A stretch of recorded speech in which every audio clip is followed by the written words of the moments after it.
বিজেপির বিরুদ্ধে শোষণ এবং বঞ্চনার অভিযোগ তুলে এবার সরব কংগ্রেস প্রার্থী কার্তিক সেনা সিনহা নিজের জয়ের ব্যাপারে 100% আত্মবিশ্বাসী হয়ে 1 লক্ষেরও বেশি ভোট পাওয়ার দাবি করলেন কংগ্রেস প্রার্থী কার্তিক সেনা সিনহা। নির্বাচনের আগে তার এই মন্তব্য ঘিরে ইতিমধ্যে তীব্র চর্চা শুরু হয়েছে রাজনৈতিক মহলে। 2026 বিধানসভা নির্বাচনকে সামনে রেখে ক্রমশই উত্তপ্ত হয়ে উঠছে শ্রীভূমি জেলার পাথারকান্দি। এই পরিস্থিতিতে কংগ্রেস প্রার্থী কার্তিক সেনা সিনহা নিজের জয়ের ব্যাপারে প্রকাশ করলেন পূর্ণ আত্মবিশ্বাস। দলীয় মনোনয়ন পাওয়ার পর পাথারকান্দির দলীয় কার্যালয়ে আয়োজিত সাংবাদিক সম্মেলনে তিনি সরাসরি অভিযোগ তোলেন বিজেপির বিরুদ্ধে। তার দাবি, গত 10 বছরে পাথারকান্দির মানুষ শোষণ, বঞ্চনা এবং অবহেলার শিকার হয়েছেন। কার্তিক সেনা সিনহার কথায়, ভগবান ছাড়া আমি কাউকে ভয় করি না, জনগণের আশীর্বাদ নিয়ে আমি এই নির্বাচনের লড়াইয়ে নেমেছি। তিনি আরও জানান, ময়না থেকে কন্টেকছড়া পর্যন্ত আয়োজিত মেগা র্যালিতে বিভিন্ন জাতি জনগোষ্ঠীর মানুষের স্বতঃস্ফূর্ত অংশগ্রহণই প্রমাণ করে পরিবর্তনের দাবিতে মানুষ এখন একজোট। বিজেপির বিরুদ্ধে মিথ্যা প্রচারের অভিযোগ তুলে তিনি বলেন, তার অনুপস্থিতিতেও কর্মীরা মাঠে থেকে কাজ করে গেছেন, আর তাতেই নাকি চাপে পড়েছে শাসক দল। নির্বাচনী প্রতিশ্রুতিতে তিনি স্পষ্ট করেছেন, জয়ী হলে পাথারকান্দিতে সিন্ডিকেট রাজ সম্পূর্ণ বন্ধ করবেন তিনি। উচ্ছেদ হওয়া এবং নাগরিক অধিকার থেকে বঞ্চিত মানুষদের পুনর্বাসন দেওয়ারও দাবি করেছেন তিনি। পাশাপাশি স্বাস্থ্য ও শিক্ষার উন্নয়নে বিশেষ গুরুত্ব দেওয়ার কথাও জানিয়েছেন কার্তিক সেনা সিনহা। এমনকি প্রথম বছরের মধ্যেই পাথারকান্দিতে একটি বিমানবন্দর নির্মাণের উদ্যোগ নেওয়ার আশ্বাস দেন কংগ্রেস প্রার্থী। দলবদল প্রসঙ্গে প্রশ্ন উঠলে তিনি বলেন, তিনি আদর্শচ্যুত হননি, বরং জনস্বার্থেই কংগ্রেসে যোগ দিয়েছেন। এই নির্বাচনে তিনি 1 লক্ষেরও বেশি ভোট পাবেন, আর বিজেপি প্রার্থী 35 থেকে 40 হাজার ভোটের মধ্যে সীমাবদ্ধ থাকবেন বলে দাবি করেছেন কংগ্রেস প্রার্থী কার্তিক সেনা সিনহা। আমাদের মেগা র্যালি, গতদিন যে মেগা র্যালি হইল আমাদের ময়না থেকে কন্টেকছড়া পর্যন্ত, এই মেগা র্যালিতে বিভিন্ন জনগোষ্ঠীর, জাতি জনগোষ্ঠীর লোক আমাদের উৎসাহিত হয়ে কংগ্রেস দলের কর্মী তথা সমাজের পরিবর্তন চাওয়া যারা যারা উৎপীড়নে বা বিভিন্ন ধরনের জঙ্গল রাজের 10 বছরে যারা লাঞ্ছিত বঞ্চিত লোক আসলো, ওরা সবাই অতি উৎফুল্লিতভাবে যে গতকালকে পাথারকান্দির যে র্যালিটা, ওইটাই প্রমাণ হয়ে গেল যে আগামী দিনের পরিবর্তনের জনসাধারণের ইচ্ছা এবং আকাঙ্ক্ষা। তার সাথে আমি প্রতিশ্রুতি দিছি যে আগামী দিনে আমাদের সমস্ত এলাকাতে কোনো ধরনের সিন্ডিকেট রাজ থাকবে না, আর এটা বন্ধ হবে যদি আমরা সফল হই। তাছাড়াও জনসাধারণের মঙ্গল আর কল্যাণের কাজই হবে, আর শান্তি এবং আনন্দ জীবনযাপনের প্রতিশ্রুতি আমি গতকালকে সবাইকে দিচ্ছি। আমি ওনার বইয়ে কার বইয়ে আমি জানিয়ান না যেটা বুঝেছেন, কারণ আমি কাউকে বইও বলি না, শুধু ভগবানকে আমি বই করি। তাছাড়াও এই যে 14 দিনের যে কথাটা, এটা আমি আমার কর্মীদের উপরে বিশ্বাস, ওরা এই 14 দিন যা আমাদের দলীয় কাজ করতে লাগে ওটা এগিয়ে নিয়ে গেছে। আমি কিছু দলের অন্যান্য কাজে আমি ব্যস্ত ছিলাম, যার জন্য 14 দিন আমাদের গ্যাপ হয়ে গেছে।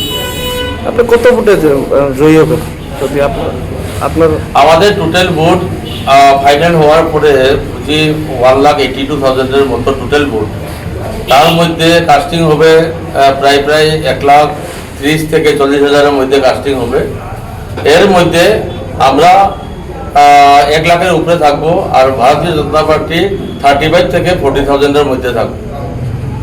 যদি আপনার জয় হয়, আপনার প্রথম কাজ কি থাকবে সমষ্টিতে? প্রথম কাজ আমাদের যারা বঞ্চিত, যারা প্রকৃত ভারতীয় নাগরিক, ওদেরকে পাট্টা দেওয়ার জন্য চেষ্টা থাকবেই, যাতে ফরেস্ট এরিয়াতে যেগুলো নাকি ইভেকশন হয়েছে, তারপরে অনেক লোক এখনো ঘর বাড়ি নাই, ওদের জন্য যাতে আমরা সুব্যবস্থা করতে পারি নাকি ওটার ব্যবস্থা হবে।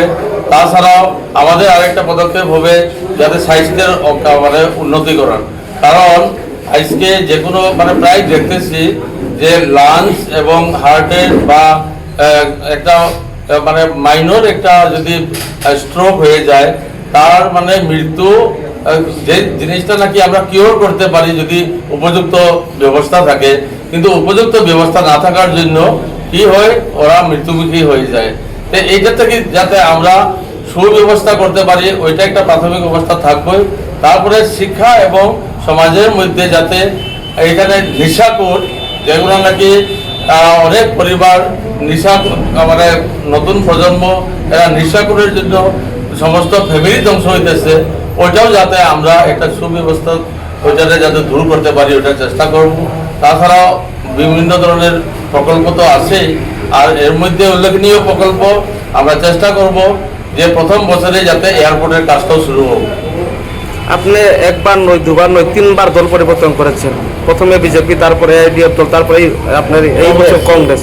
এই আপনি যদি জয়ী হন, আপনি এই দলে থাকবেন কি, এটা কি নিশ্চিত?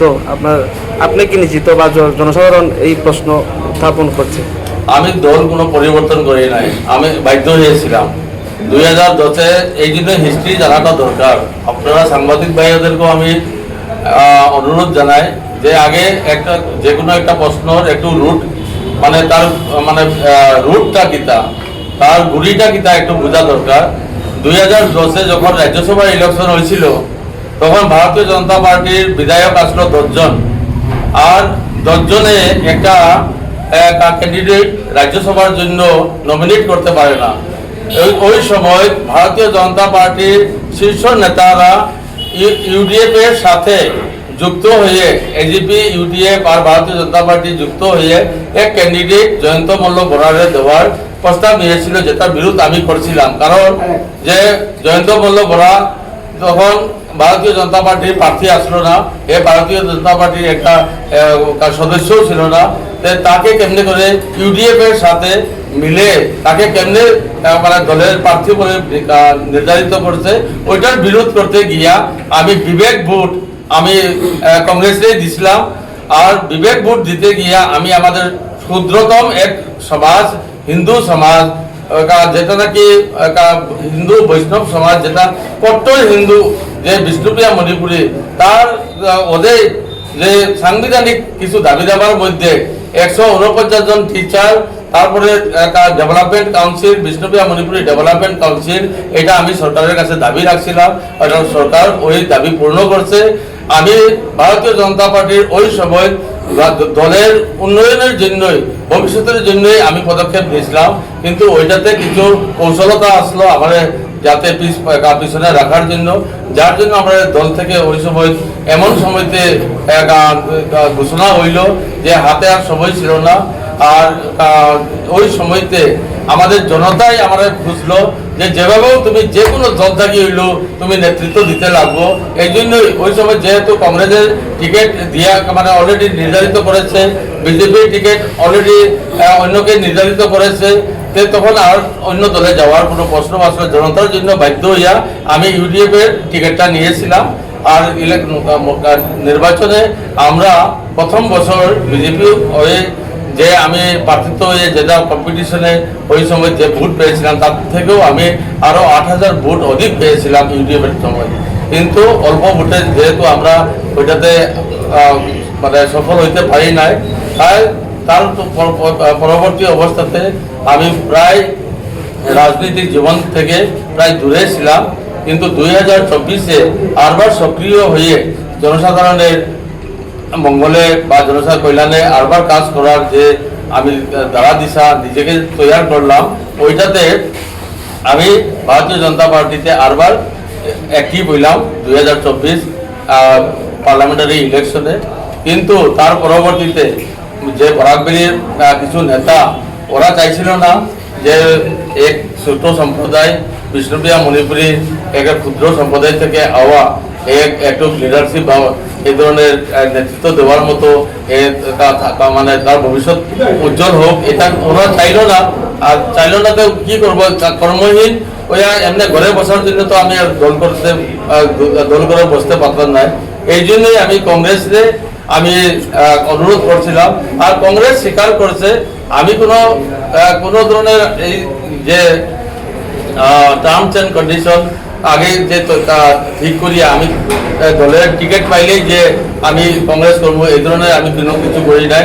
আমি কইছিলাম যদি আমি যোগ্য প্রার্থী বা যদি আমার জনতায় যদি আমাদের মানে যোগ্য বলে মনে করে তাহলে, আর দলে যদি আমার যোগ্য যোগ্য ভাবিয়া যদি আমাদের টিকিট দেয়, তাহলে আমি পাতাকান্দিতে যে জঙ্গলরাজ চলতেছে, পাতাকান্দিতে শোষণ রাজ চলতেছে, যে অন্যায়টা পাতাকান্দিতে হতেছে, ওইটা দূর করার জন্য আমি প্রস্তুত।